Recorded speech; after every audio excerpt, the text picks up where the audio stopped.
với Lisa Channel và hôm nay chị sẽ hướng dẫn cho các em cách làm ngôi nhà nấm này nha.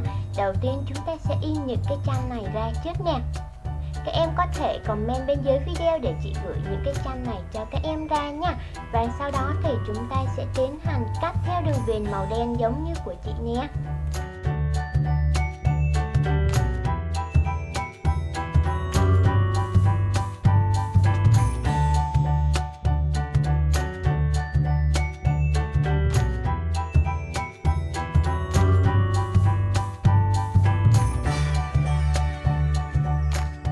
Thì chị sẽ cắt những trang đồ dùng trong nhà ra nha.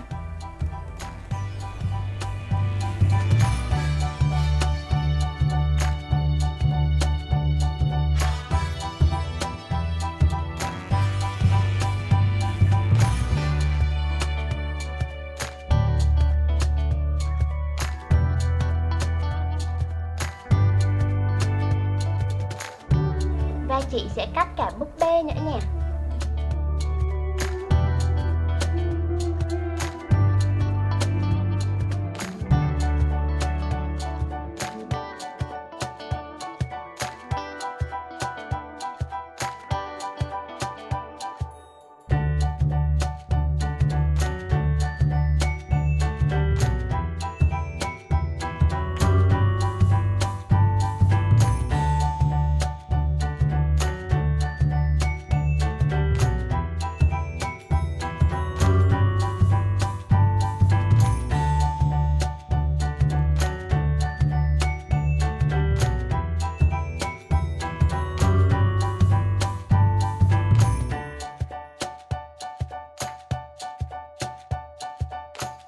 Và đây là sau khi chị đã cắt xong tất cả rồi nè, rất là nhiều đồ đúng không nè. Và tiếp theo chị sẽ tiến hành ráp cái ngôi nhà này lại nha. Và bằng cách là chúng ta sẽ sử dụng hồ dán và băng keo trong nhé.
Chị sẽ hướng dẫn cho các em cách ráp cánh cửa tủ nè, cái giường ngủ nè, bộ bàn ghế nè và những đồ dùng trong nhà tắm nè, cũng như là đồ ở phòng bếp nè.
giờ chúng ta sẽ gắn vào trong ngôi nhà nhé. Và để gắn được thì chúng ta sẽ sử dụng băng keo hai mặt dán ở mặt đằng sau nè. Và rồi chúng ta sẽ dán vào bên trong ngôi nhà theo sở thích của mình nha. Các em có thể sắp xếp tùy theo mà sở thích của mình, là các em thích phòng ngủ ở tầng 1 hoặc là tầng 2, hoặc là phòng bếp và nhà tắm ở tầng nào thì chúng ta sẽ sắp xếp theo ý thích của riêng mình nhé.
Vậy là chị đã hoàn thành xong căn nhà 2 tầng rồi nè, rất là dễ thương và đơn giản thôi đúng không nè? Bây giờ thì các em hãy làm thử nha. Hẹn gặp lại các em ở video tiếp theo.